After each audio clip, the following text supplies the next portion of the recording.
Welcome to the Star Wars Brothers podcast. I'm Cliff Boyd, and I'm here with John Boyd. I'm John Boyd. And the one and only Drew Shepard. Oh, always a pleasure. How's it going, fellas? Good. Real well. So I overheard some conversations out of the room, getting myself ready for this, and I overheard maybe some Bucky's conversation. We would never be discussing that. So I almost interrupted you and said, save it for the podcast. Because we talked about Bucky's, I think, last week. Last time we recorded. 2 weeks ago, maybe. And so let's have an update. So went to Georgia last week, and on the way home, Amy and I, my wife and I, we stopped at the Bucky's in Georgia. And, I had to show her the place. It was the first time she had ever seen one. And after going my first time, I was psyched for it. And so I said, you've got to see this place, babe. So we go, we get some gas, we walk in, and I'm not going to rehash everything we've already talked about, but it's huge in there. There's so much going on. Yeah. And the food was good. She didn't even make it over to the food. She went straight to the Americana 4th of July decorations area. And John and I were getting a kick out of this because when we were both done and ready to check out, I'm going to the checkout line and, we're paying for the gas. I'm getting another brisket sandwich. Great option, by the way. Okay. Yeah. Some water, coffee, and she's checking out with a wind chime. Mm-hmm. So, you go to a gas station. A wind chime. A wind chime. All right. Yeah. Sure. Why not? They got a little bit of everything there. I heard an update from somebody at church, and they said the brisket was really good for $5 brisket. That was the commentary. Hey, it was $5. But, for $5, it was pretty good. That's all right. Yeah. It's a lot better than Sonny's, and they charge you more than $5. So. Yeah. Better than Sonny's. Okay. Yeah. I'm not a big fan of Sonny's brisket. I had some Sonny's brisket not too long ago. I got this. Did you know you can go to Sonny's and I think pay an extra like $4 on anything, just about, or maybe it's not anything, but there's several things that you can pay like an extra $4 on, and it turns it into an all-you-can-eat meal. No, I've never heard that. Yeah. So I did that the other month. And I tried a bunch of stuff. It's like they have different tiers, and depending on what tier you pay into. So like if you get the barbecue meal, you can do the all you can eat, but you can't get brisket, and you can't get ribs or something like that. But if you do the brisket level meal, then you can get all the meats. And it's like their brisket is like their high tier meat. So I was like, okay, I'll do that so I can try them all, and the brisket was really disappointing. Just wasn't that great. I'm just a pulled pork kind of guy. We talked about that, but theirs in particular seemed like it was really like almost wet. You know what I mean? It was wet. It wasn't greasy. It was just wet. And that's not how you want brisket to be. No, you want brisket to be nice and flavorful, juicy, a little bit of crust on the end though, so it's tender in the middle, but a nice crust on the outside. And some of these, they do it's like paper thin there, and Bucky's is nice and thick. I don't make any money from them, but I'd be happy to support them. Yeah. John, you were about to say something. I don't know. I do know that probably for the same price as your all-you-can-eat brisket from Sonny's, you could try a good variety of things at Bucky's and be much more satisfied. There we go. Yeah, it wasn't super cheap. We are getting one, we were saying earlier, about 2 hours away from the house. Okay. One in Kentucky, actually. And so that's not that close, John. Except, I'm in Kentucky. 2 hours for 2 hours is not that close. But that's a long way to drive for $5 brisket. Maybe. But I also get the chocolate dipped bugles. In that case, I would get. You can some beaver nuggets. 2 hours. I'll drive 2 hours for sugar.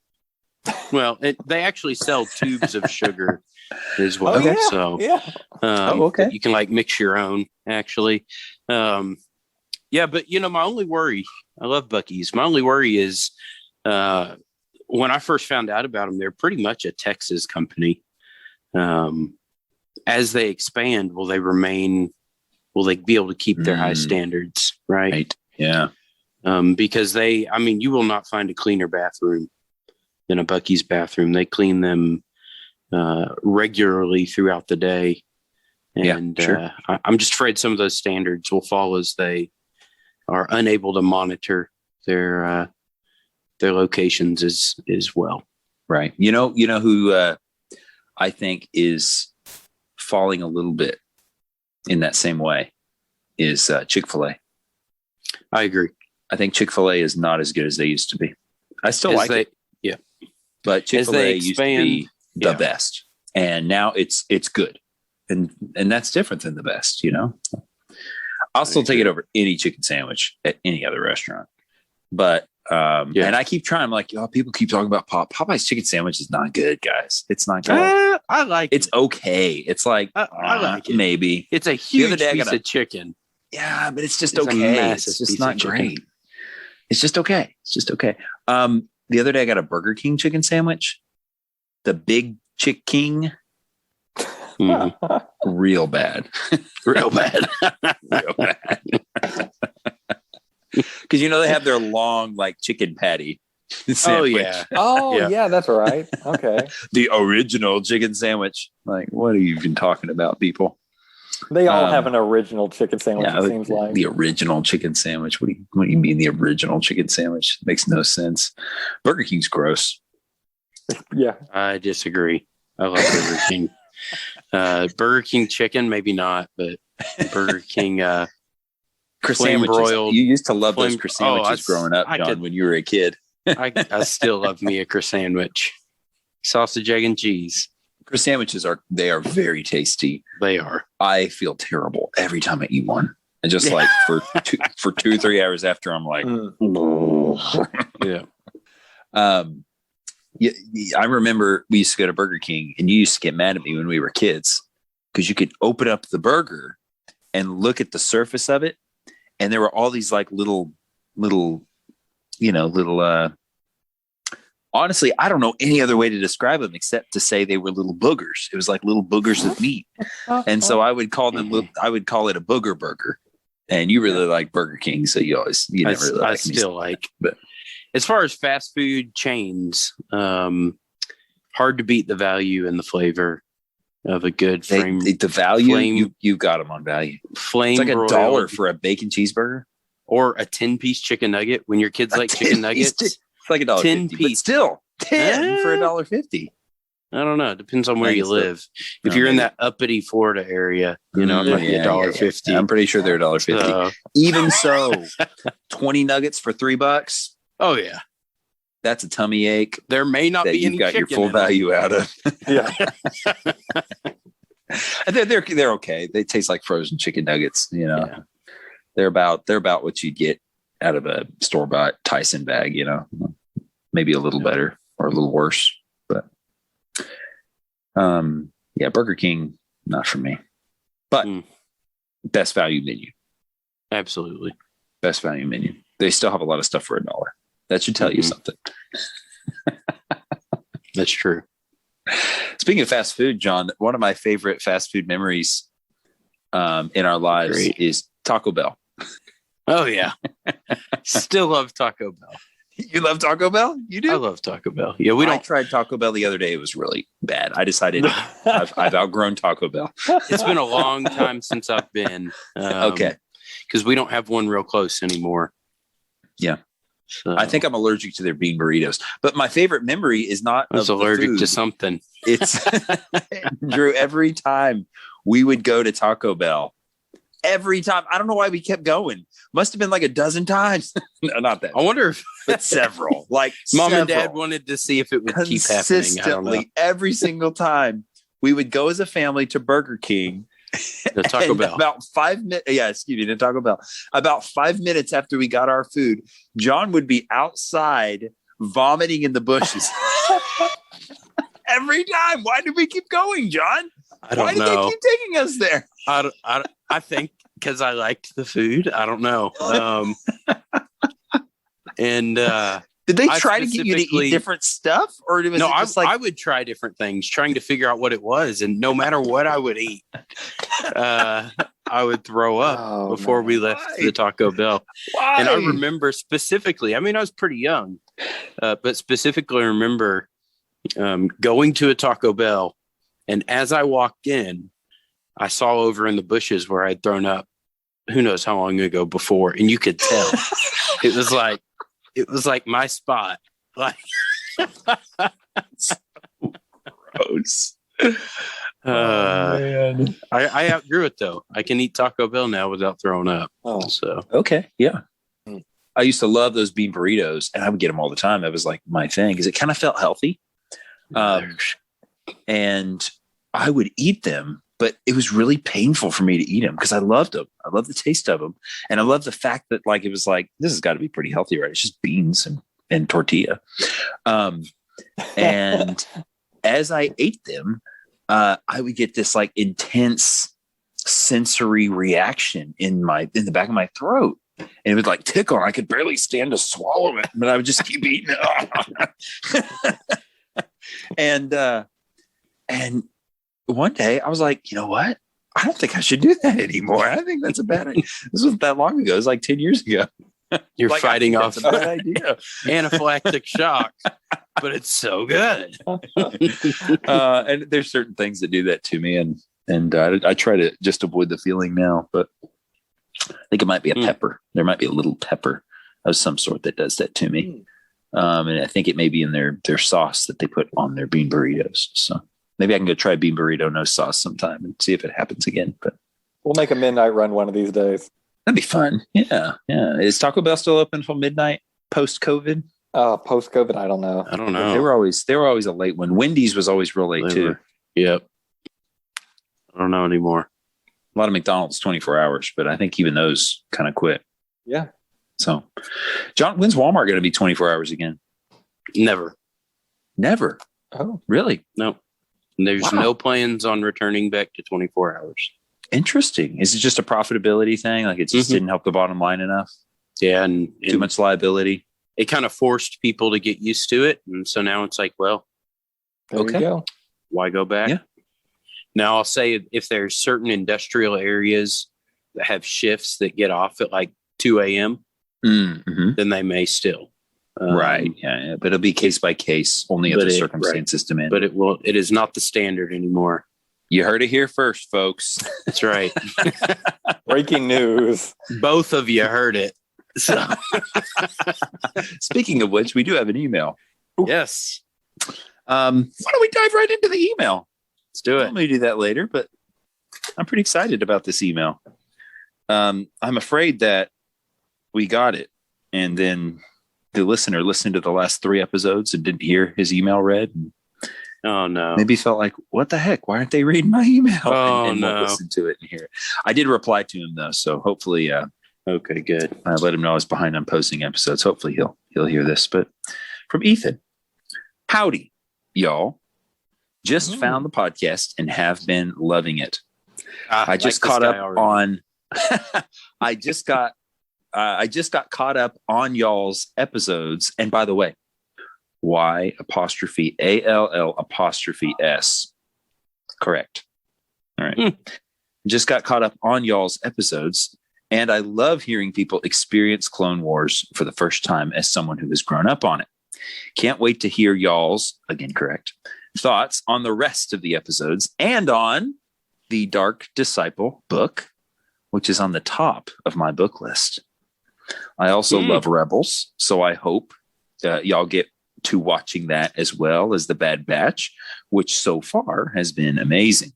I don't know if y'all have had any of these questions answered, but there were a few that I remembered as I went through the episodes. Number 1, Cut the Deserter clone can't have biological children, so those would have had to either be adopted or from a previous relation of his wife's. Okay, so I don't remember the exact conversation, but this was, I think, that first deserter clone that we ran into, right? Where he and Rex, he took in Rex and took care of him and all that. Okay. That was a good. And Rex was really, very clone orthodox about his feelings toward the guy and did not like it. So that's probably not the right way to say it, but you know what I'm saying. So that's interesting. Did we know clones couldn't have children? I don't know if we knew that. I don't think we've talked about that. I don't believe so. I guess why would they give him the ability to do that? Yeah. Right. No reason for it. One of y'all was commenting about the little birds. This is the second thing. Okay. One of y'all was commenting about the little birds that were in an episode. I believe it was the episode where Ahsoka was being hunted with the other Jedi by the Trandoshians.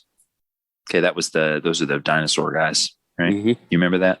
Not a great arc, but the birds are called Moria, and they are like Ahsoka's animal. They are almost always in any scene with her, including in The Mandalorian. Oh, that's very observant. I didn't know that. Yeah, I'm gonna have to start looking out for birds every time we see Ahsoka. I know. If we ever see her again. We'll see her. Come on. Mandalorian. Spoiler alert. All right. Number 3. In the Ahsoka walkabout arc. So this is the last time we saw Ahsoka, I think. Except in a vision. Yeah, we saw her in a vision. But this is the last time we actually saw her in the flesh. In the Ahsoka walkabout arc, the Jedi that told the sisters, "May the Force be with you," after their parents died, saving them, and then left, was Luminara. Luminara. Yeah, Luminara. It's interesting.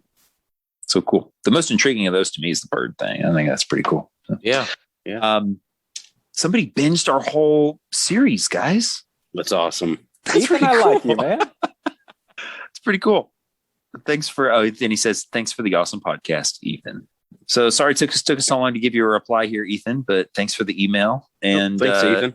We got to count those y'alls. Let's see. 1, 2, 3, 4, 5, 6. 6 y'alls. Where are you from, Ethan? Not Jersey. Otherwise, it'd be you guys. It was you guys in Nebraska. Sounds like he's part of our extended family from the right. From the all 6 y'all talks like that. Yeah. Yeah, and I really do appreciate the correct usage, punctuation yeah. on that. Is that the right word? Yeah, I think so. Yeah, the apostrophes, the properly placed apostrophes. Possessive y'all, 2 apostrophes, and it's not YA''LL like some people do. So no. Nope. I'm probably one of those people. John, I was about to say, I feel like Cliff's talking about me right now. It's Y'ALL. If I even bother with an apostrophe. Yeah. Yeah. I think he was consistent on it. I think he got it the whole way through. So, and yeah, Dark Disciple, top of his book list. So that's pretty cool. We've got that coming up in, I guess, a couple episodes. Have y'all started it? Just what I told y'all before. Just a little bit of it. So it's like hours and hours long. Yeah, no. But we're only doing the first half. Oh, okay. Initially, part 1. I think I'm there. I have to figure out where that chapter division is. Maybe if you figured it out, you can tell us. But I don't. I think I'm just over halfway through right now. So. Okay, because it's 2 arcs. It's like 8 episodes that it would have covered. I think so you get through the first 4, and then there's the second 4. And the Son of Dathomir comic happens in between those 2 chronologically. So we're going to do part 1, Son of Dathomir, and then part 2. Yeah. And that's coming up pretty soon. And we're doing all that, saving all that before we watch the final 4 episodes. It's going to be a big build-up. And as inconsistently as we've been recording, it might be a few months before we get to watch that last arc. Hopefully not. Hopefully just about a month. I guess it's like what? 1, 2, 3, 4 more episodes between now and then. So anyway, anything new, Drew? Yeah. So unfortunately, my wife is painting our wall right now. So that's okay. That's no fun. Brother-in-law came over and he made graph paper out of our wall to hang pictures. He is an engineer, and so everything had to be down to the 1/8 of an inch exact, which, grateful for, but so but you definitely want that out of the person working on your house. Yeah. we weren't going to be that OCD with hanging the pictures. Yeah, So, okay. and with our party coming up Saturday, we're like, we need to get this done. So Oh, that's right. Yeah. after this, I might be painting tonight. So we'll see. Excited about that party. Oh, yeah. July party. Oh, we've already got the decorations up. Ton of food's coming. So, okay. Should we explain the 4th of July to our foreign listeners? So. Independence Day. The day that we cast off the shackles of tyranny from England. Yeah. If we have anybody from England listening, sorry, but we won.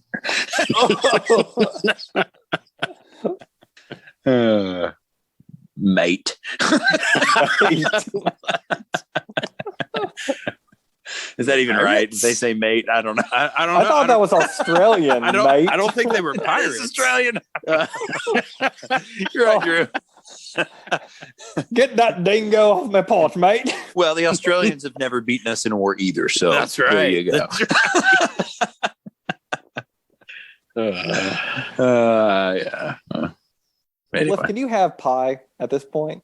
If I were to make a blueberry pie, can you have that? I can have most things. Actually, I'm drinking coffee tonight, and it still tastes like garbage, but it's like garbage that's should have been taken out, but is like not past the point to where it's like uncomfortable. You know? Okay. It was like it started out as like garbage dump, nasty, you know, and then it got to like 3-day-old garbage, but now it's down to pretty fresh garbage. And I didn't know how this cup would turn out, but I've been eating buttered popcorn jelly bellies and they've been tasting okay. And so because of that, tonight I tried a tortilla chip. Didn't smell that bad. Didn't taste that bad. Had a handful of popcorn. Got some kernels stuck in my gums right now from that. And it was okay. It's all right. So I thought, let me brew a cup of coffee. That's actually what I was gone doing when y'all were waiting for me at the beginning of the podcast. Because y'all weren't there when I was on. So I was like, I'll just go brew a cup of coffee. See how it turns out. So yeah, make the blueberry pie. I'll eat it. Okay. There's not much I can't eat right now. And even the stuff that doesn't taste great, I can usually overlook the bad taste because it's not so dominant that it ruins it in every case. So I made one the other day and I got the graham crackers and I turned them into a powder, mixed in some butter, sugar, and put it on the pie pan, made the blueberry sauce, the cream, mix it all. Oh man, it was great. So cool. Like that'll be patriotic for our Independence Day. Yeah. There you go. Celebration. John, what's new? So it's been a little bit of a different 10 days for me. So my entire family's been gone to summer camp, including my wife, for the last 10 days. They just came home today, actually. Okay.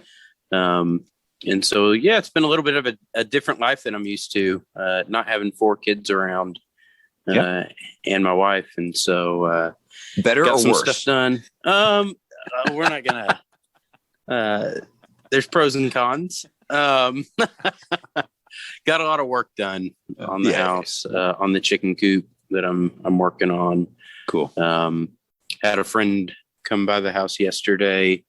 We have similar interest in firearms, and so we spent a few hours yesterday after church. Or what is today? Today's Monday, right? Yeah. Yeah. Yesterday after church, shooting some stuff up. So okay. Yeah. Cool. No, it's good to have a break. Good to have a break from family sometimes. So I know I need that alone time. And I probably don't get it enough. I definitely don't get it enough, really. I stay up late and play video games and, do that kind of stuff. And that gives me a little bit, but it's different.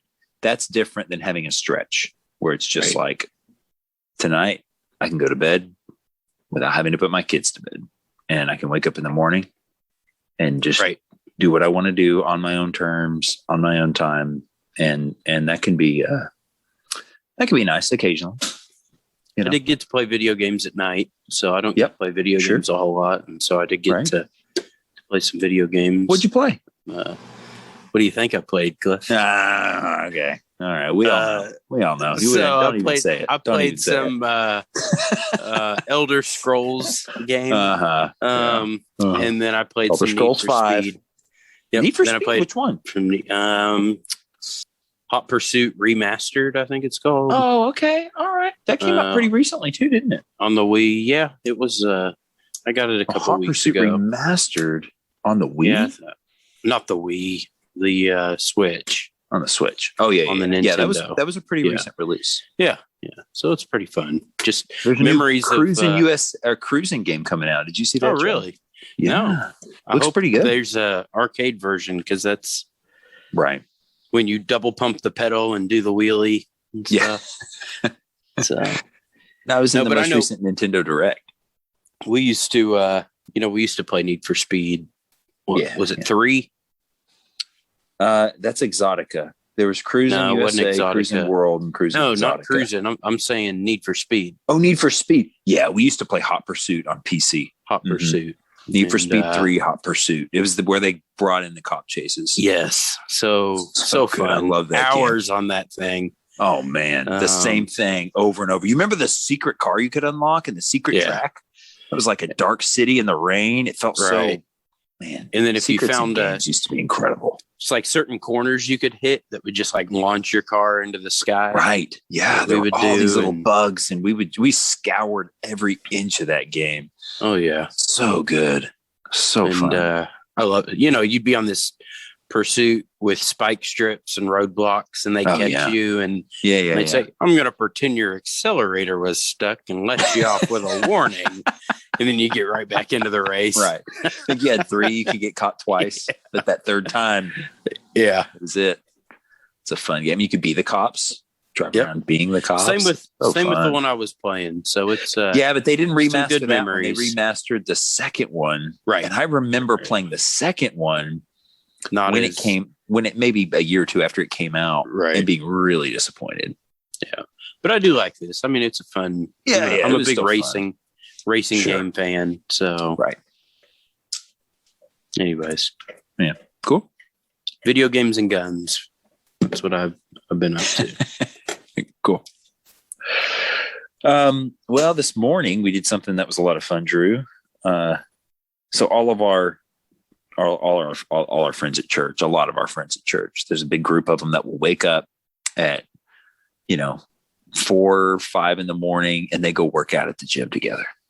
And it's cool. They have great fellowship. They're getting their bodies in good shape. They're always talking about it, and they're always trying to get people to join them. So that I've basically said, no way, I'm not getting up that early to do something I hate that much. This morning, I woke up at 4:30 in the morning to meet up with some guys, but it was to play Final Fantasy 14 online for 3 hours. Nice. Before work. And that was awesome. So that was with Drew and our friend Billy. Just so much fun.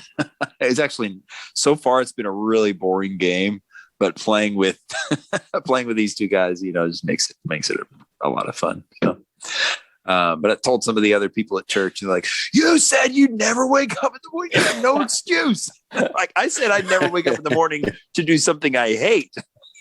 I'll wake up in the morning to play video games. I'm not going to wake up in the morning to go work out. Come on. Anyway, I am going to get some workouts pretty soon. Starting Thursday, I'm going to try to go for this Thursday. I think I've mentioned it here before. I'm going to try to start biking to work. Nice. It's 31 miles.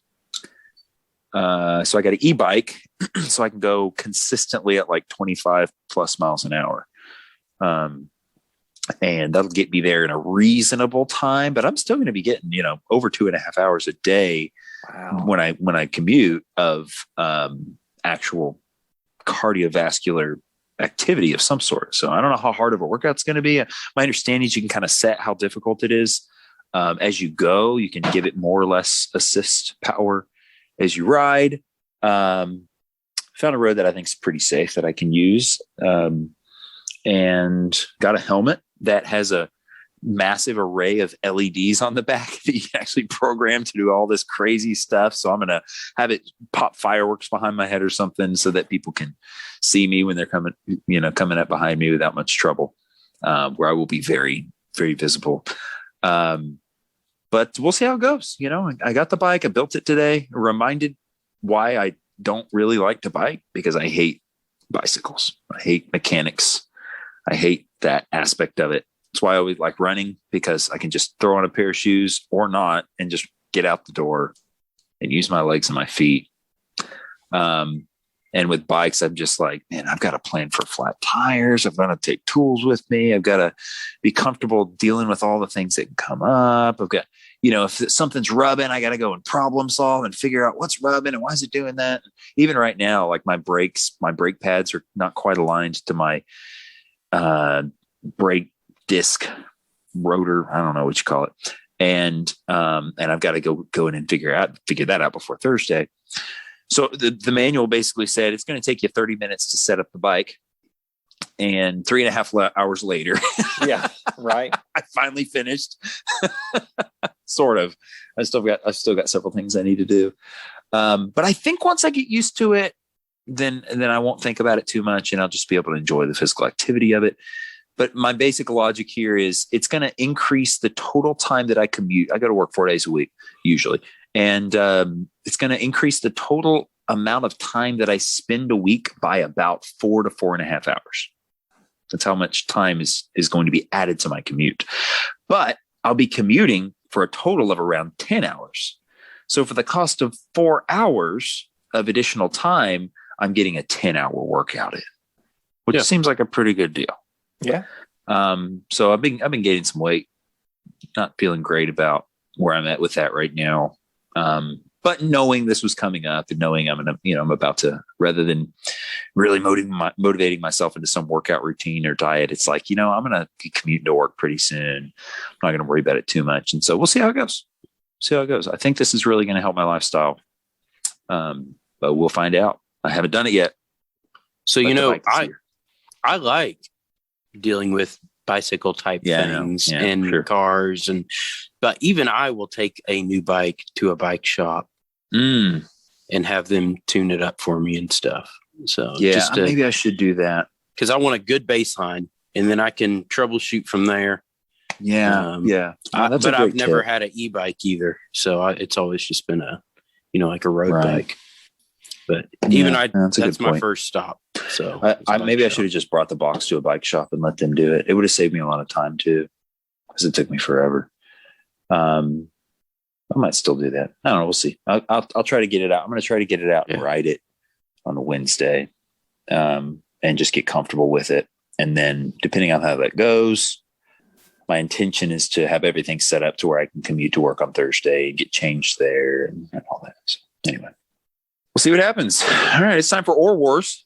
Who wants to go first? Or Wars. I never know who goes first last week. I don't know. I'll go this week. Doesn't matter. All right. You automatically get like 15% more points for going first, I think. Oh. It's like we have to give a presentation in class or something. First one. Okay, Drew. BB-8 or R2-D2? R2-D2. After everything that we have seen him do in Clone Wars, there's no way he has overshadowed BB-8 completely. I mean, from the oil slicks to the electricity that he does, just to, I don't know, the nostalgia of R2-D2. It just resonates with me more than it did BB-8. Okay. Which R2-D2? Like all the versions of R2-D2? Or is there a specific R2-D2 that's beating out BB-8? Because you have to take the whole R2-D2 arc into account here. Yeah, I mean, I'm doing the entire Jetpack R2-D2. Yeah, Jetpack R2-D2. Okay, saving Anakin, I'm fighting the other droid on the little. Okay, all right. You've considered it all, fully considered. All right. I'll allow it. John, Ewoks or Porgs? Ewoks. I mean, come on. They got their own fantastic movies. And nostalgia. I mean, just can't get away from the nostalgia. Yeah, sure. Do you like Porgs? Yeah, I mean they're cute. I like them. They definitely couldn't take on an army of stormtroopers. Maybe, you never know. No, I mean, not we like wouldn't have the thought Ewoks Ewoks. could when we met them. I mean, they captured a Jedi. Yeah. Okay. Yeah. All right. Drew, losing your mind to Borgullet or being slowly digested over 1,000 years in the Sarlacc pit of Carcoon. Oh, Borgullet. Gosh, neither. I have to choose. It's Aura Wars.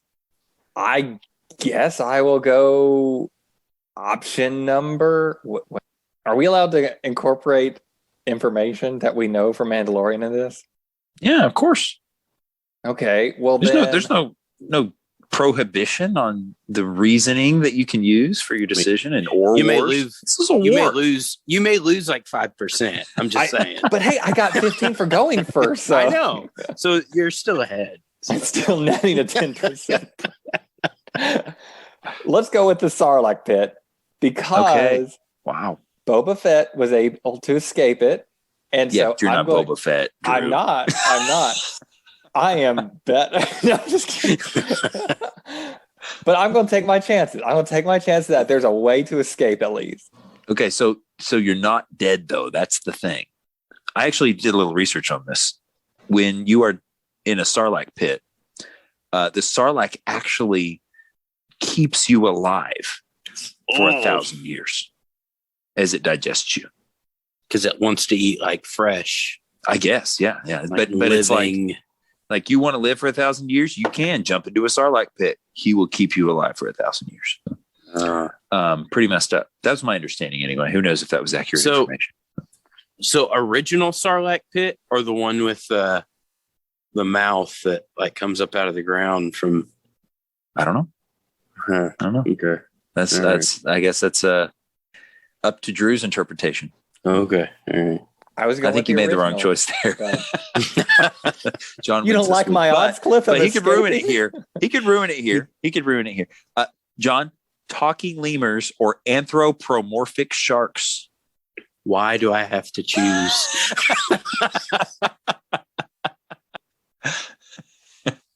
I'm going to say talking lemurs because all it would take is one lightsaber and a well-trained Jedi to be no more talking lemurs. John, Jedi? The sharks? Jedi, though? I mean, would a Jedi do that? Kind of a gray area, right? Definitely. I don't know. I'll still go with the lemurs. Okay. It would be harder for them to kill you, but you may want them to if you had to deal with them consistently. So I don't know. That's tough. Lemurs, though. Yeah, lemurs. Okay. Lemurs above sharks. Yeah. All right. I don't think Cliff liked either of our second answers, John.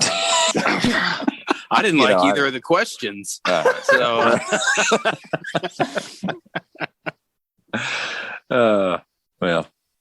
thanks for playing. I'm not going to assign a winner.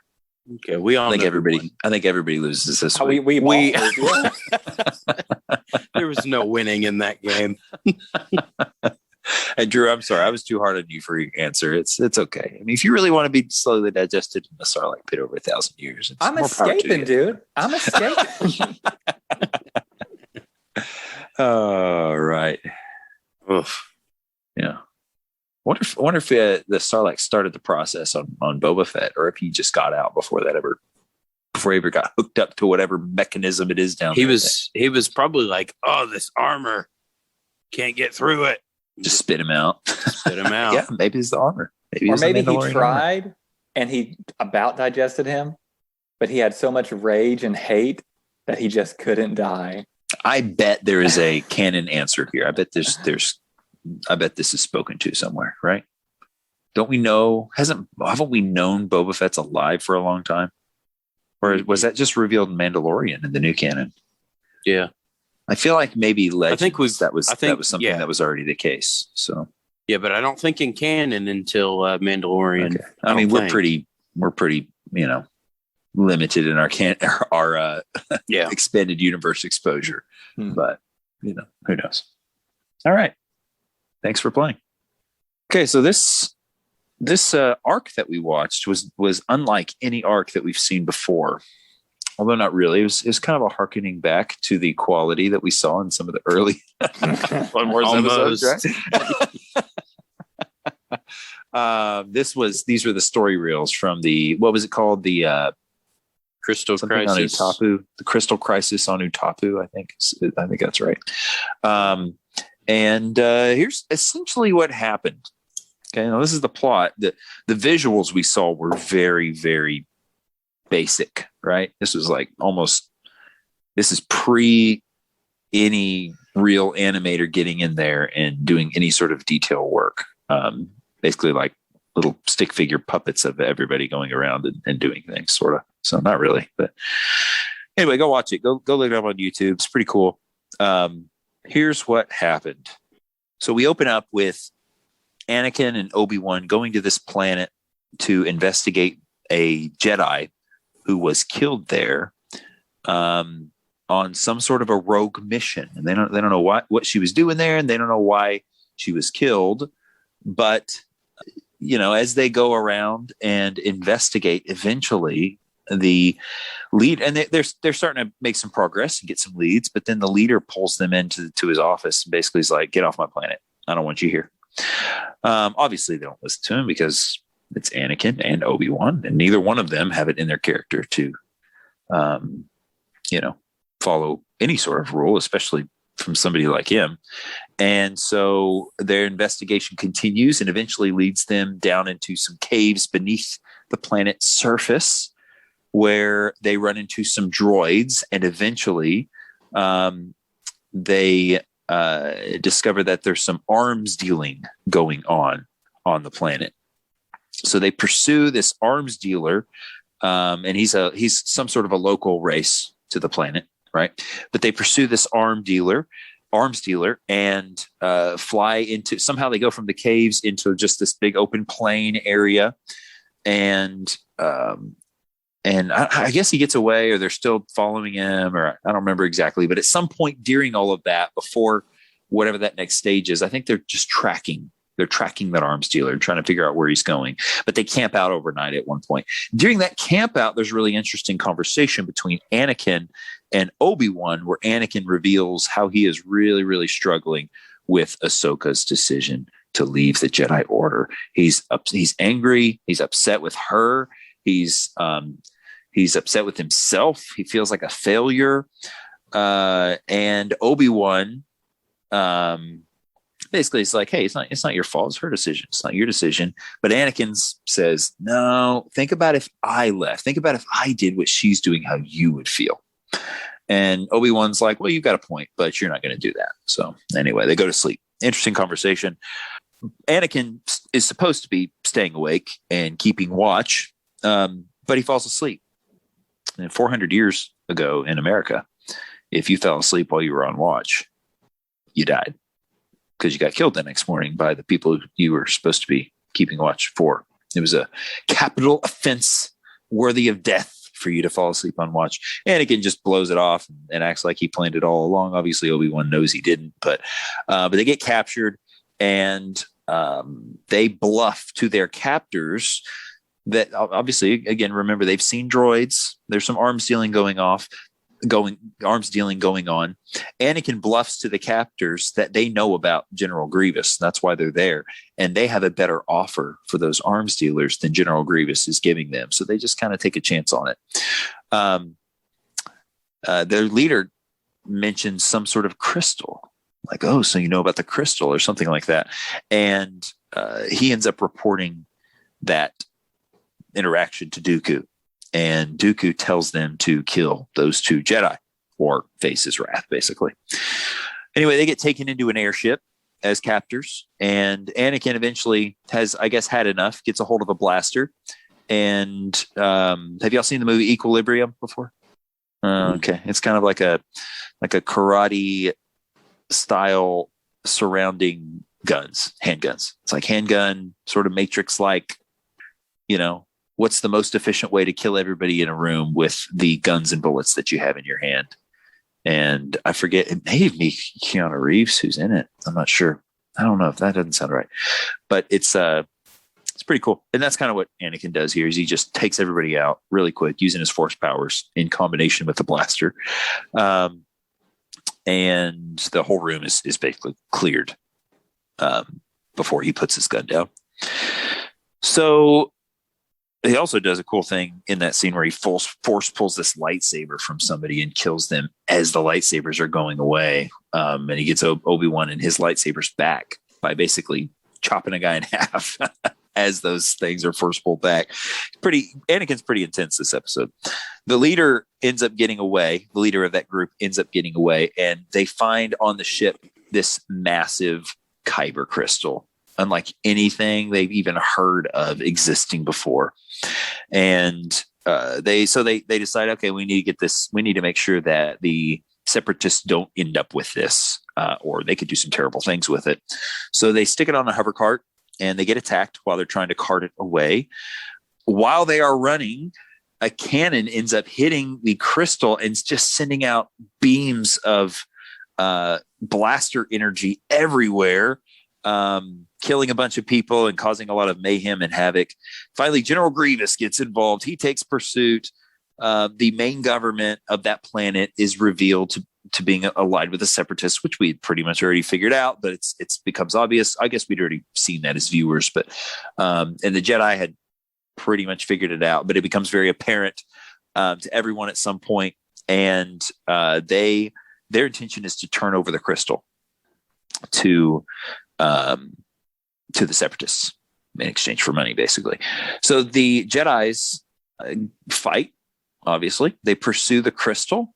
It slips out of their hands, gets onto a ship, gets sent over into. I think it finally does get onto a separatist ship, and so what they do is it boards this cargo ship, and they're going to carry it away.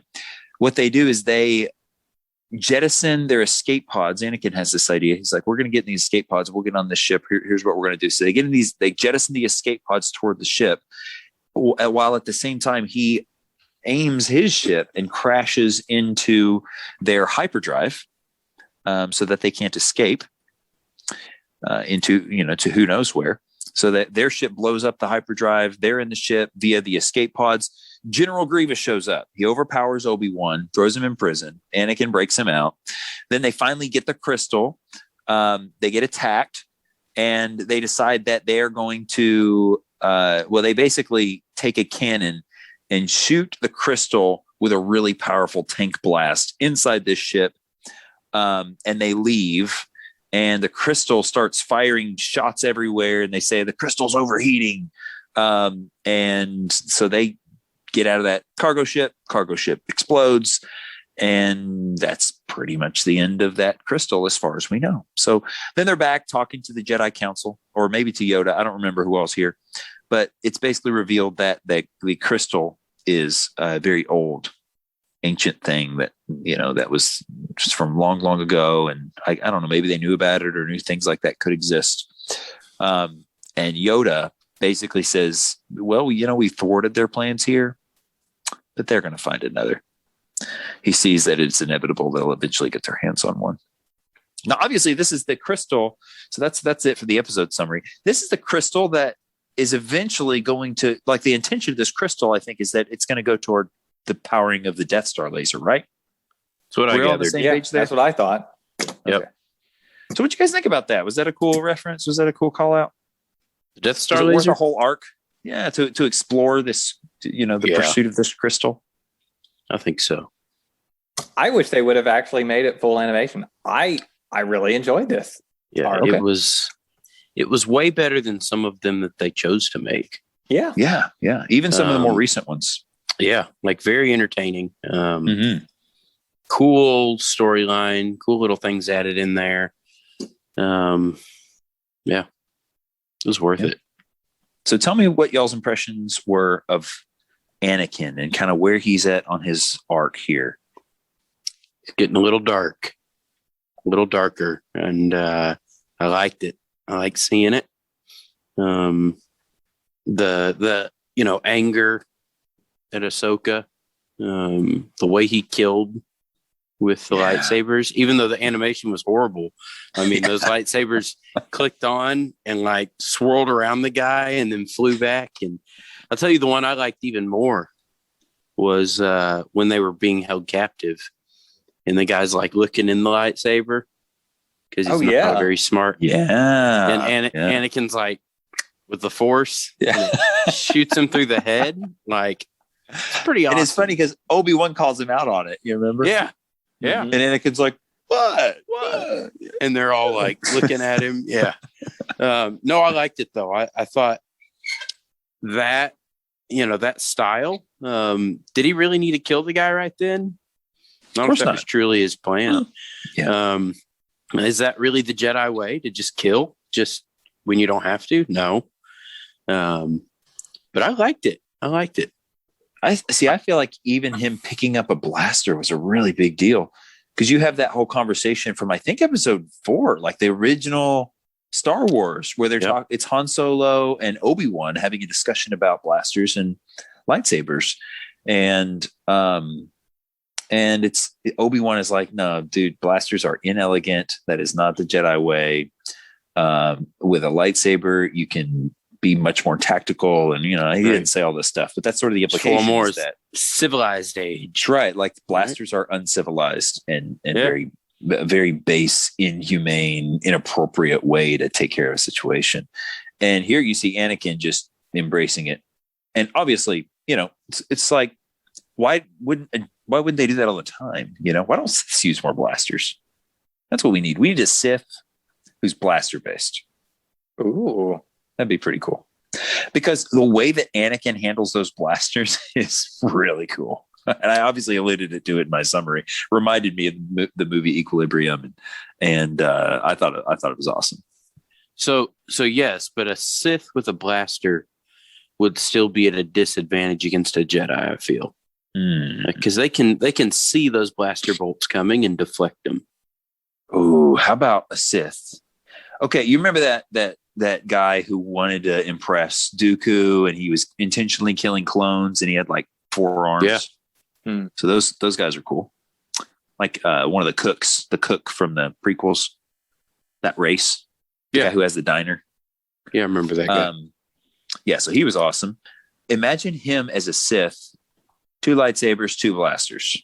How about that? That would be interesting. And then imagine he shoots the Jedi. The Jedi deflects the laser beam, and they go back and forth deflecting it, just passing the laser beam back and forth. That'd be pretty cool. Or Grievous. I mean, Grievous could have some. So Grievous seems mounted. less Force attuned, though. Does he know the Force? I can't remember. I don't think so. He does. Yeah, so he's not really a Force user. No, but why not a blaster? Yeah, I mean, droids with blasters is a thing, though. So yeah, he just basically be another droid with a blaster, and they're not very good with blasters, either. Right? Yeah, I mean, I think General Grievous would probably do okay, but it's obviously not his preferred method. Yeah, I liked it. It was good. We see Luke use a blaster. But only in episode 4, right? Only early on, before he learns the ways of the Force. Does he use a blaster after that? I think after episode 4, we're done with Luke with the blaster. Yeah, I think that's about it. When he's running around with the Stormtrooper blaster. Yeah. One thing I found surprising here was how passive Obi-Wan was with everything you just described there. Yeah, sure. The lightsaber to the eye, cutting the dude in half, and using the blaster, and then even at the campfire, that whole conversation scene where he said something to the effect of Ahsoka let her emotions cloud her judgment, and that's precisely why she's not here, basically. And I just found it really passive from Obi-Wan to even say that, considering that he was part of the council and they were wrong, and he knows they were wrong. And I was like, that's kind of hard for you to say, knowing that you were totally in the wrong on that situation. Yeah. Mm-hmm. I like that dynamic, though. I like the fact that Obi-Wan is letting him be, because it gives us, I think, a lot of insight into Obi-Wan's character and how he perceives Anakin as a buddy, now. Yeah. Like he doesn't see himself as the master anymore. This is his friend, this is his companion. This is his, you've got that friend that does the bad stuff, but you're like, but it's my bud, and, or at least you've had those friends probably in the past. I know I have. And you just overlook it. You just don't think about it because even though you don't really like what they're doing, it's still just like you've got their back. You're in it together, and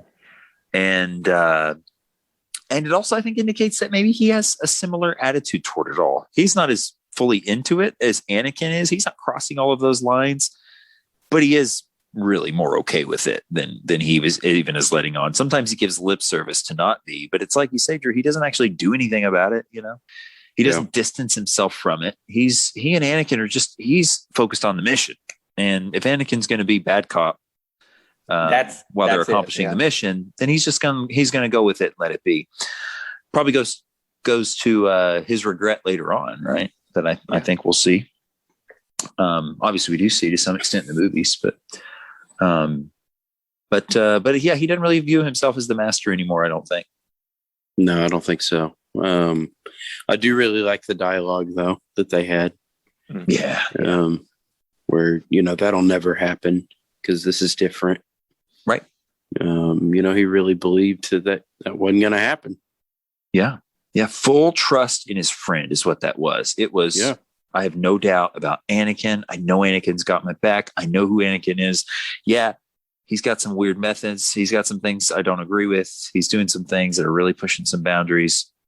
But at the end of the day, I know he's got my back.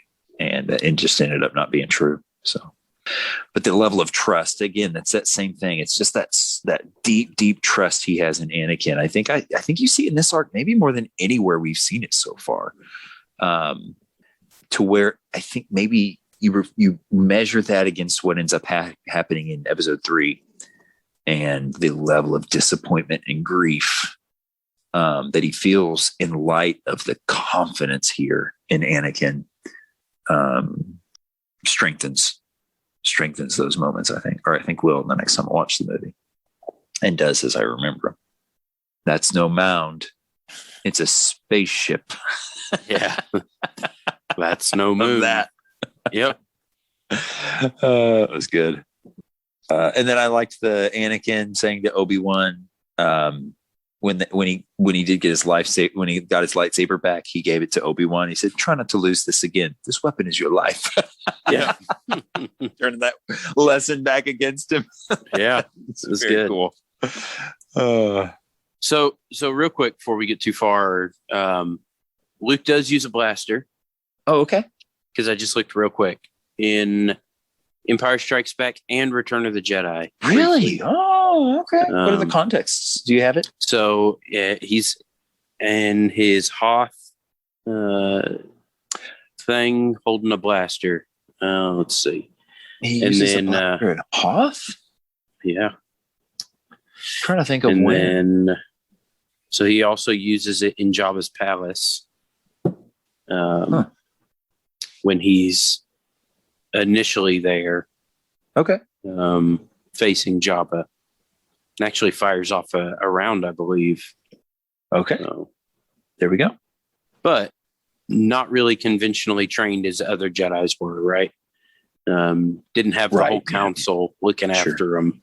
Had a couple of Force ghosts. Yeah, and this guy, a crash course with Yoda. So right, like a 1 week crash course. Who was really, losing it at the time. Yeah. So. I am a puppet. Yeah. That's a Thumb Wars reference. Yeah, for you listeners out there. If you're a fan of this podcast and you haven't seen Thumb Wars, probably should. Thumb Wars. You should watch Thumb Wars. We might ought to do an episode where we review Thumb Wars. It'd be fun to get Drew's impression of it. I've never seen it, so yeah. We might ought to do one. It's canon to me. So right. Yeah. Anything else? One thing I was wondering, and I don't know whether I just made this up or I actually remember this correctly, but when we were watching the young Padawans, I think it was last season, and they were going through their trials to get their Kyber crystal. Yeah, sure. Wasn't there Stupid. something? I was going to say that, but wasn't there something to where they said to where they're colorless until they're attuned or they're become one with the crystal, and that's then the crystal determines the color of the lightsaber. And am I making that up? Does that you might not be that whole? I'm trying to forget that art completely. Very contrived and strange. So okay. That was that's one of those areas where we have to just find a way to explain away George Lucas's missteps. Fair. I'm just wondering why the crystal was green. That's the ultimate thing. Yeah. I was wondering, I thought they were. It was green. Clear. I thought it was red. I'm colorblind. Oh yeah, I thought it was red. Green. Okay. Which green. the maybe I did think it was green. I'm remembering it as red. The beam that comes out of the Death Star is red, green. right? It's green. Oh, it's green. Yeah, it is. Cliff. That red-green color blindness. Just my bike has a charger on it. My bike has a charger on it. It can't be. It can't possible.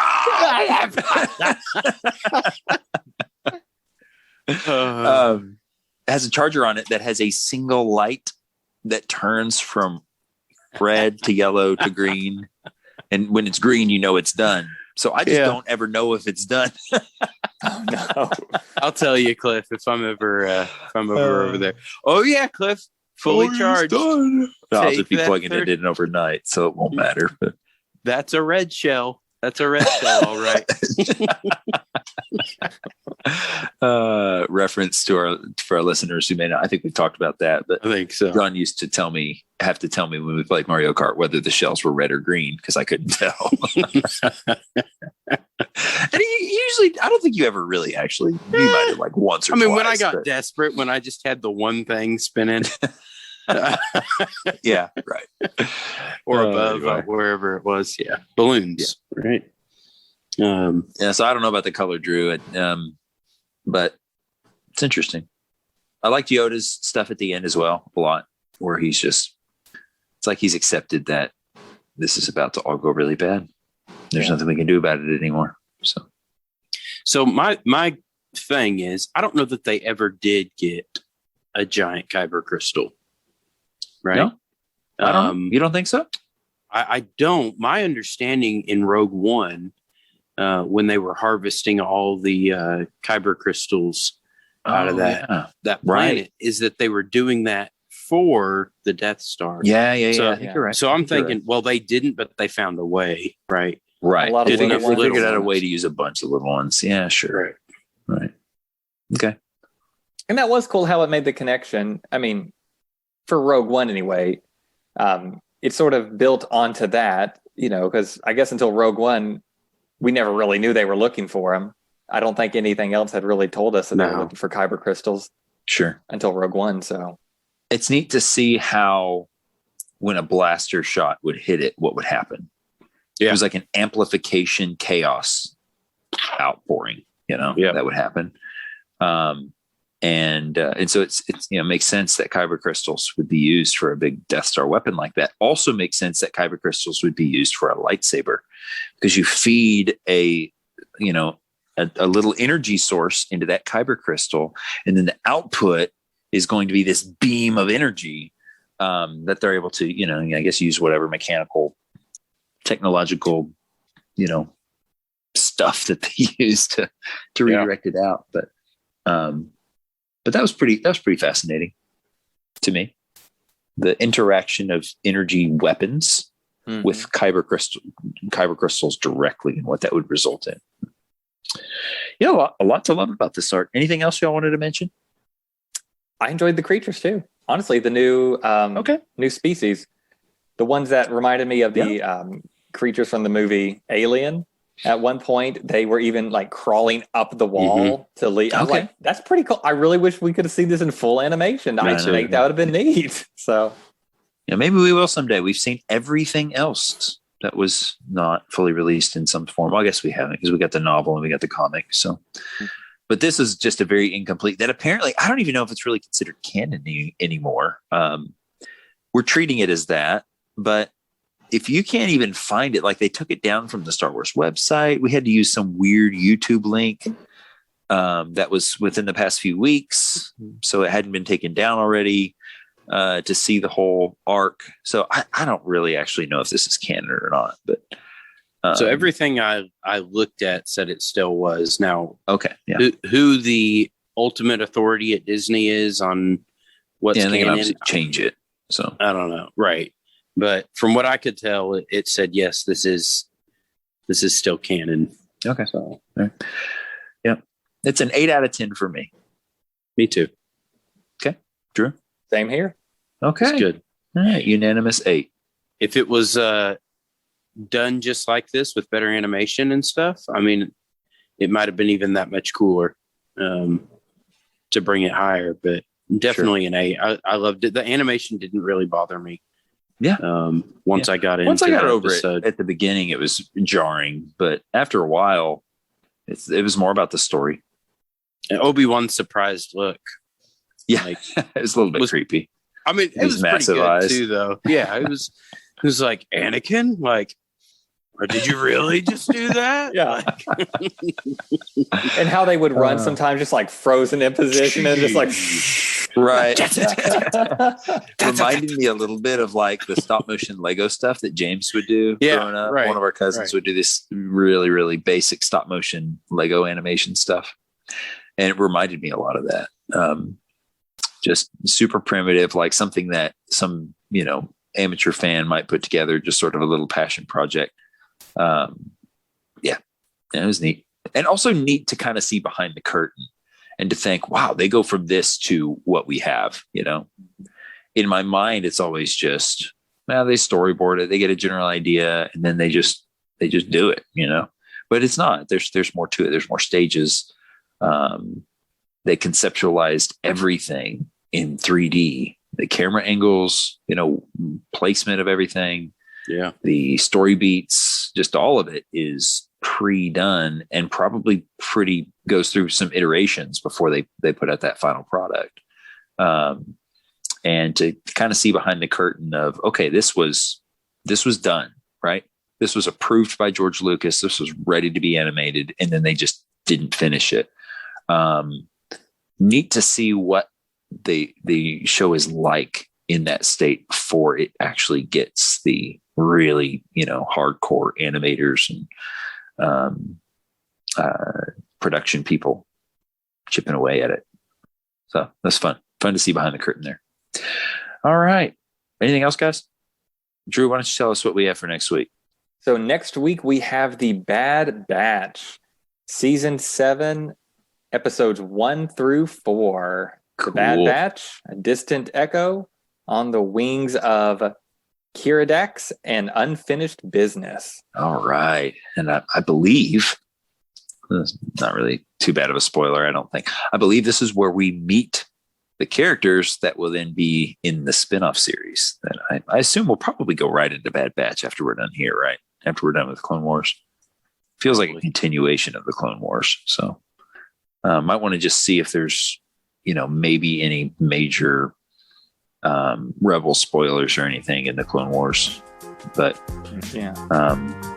but barring that, and I don't think there will be, it might make sense to just transition right into it. It almost seems like the next season of the Clone Wars, It's like the Fear the Walking Dead series. Yeah. That's basically just the main series continued with different actors. So, sort of. Anyway. If you want to email us, send an email to starwarsbrotherspodcast@gmail.com, and eventually we will read it on the show. And thanks for listening.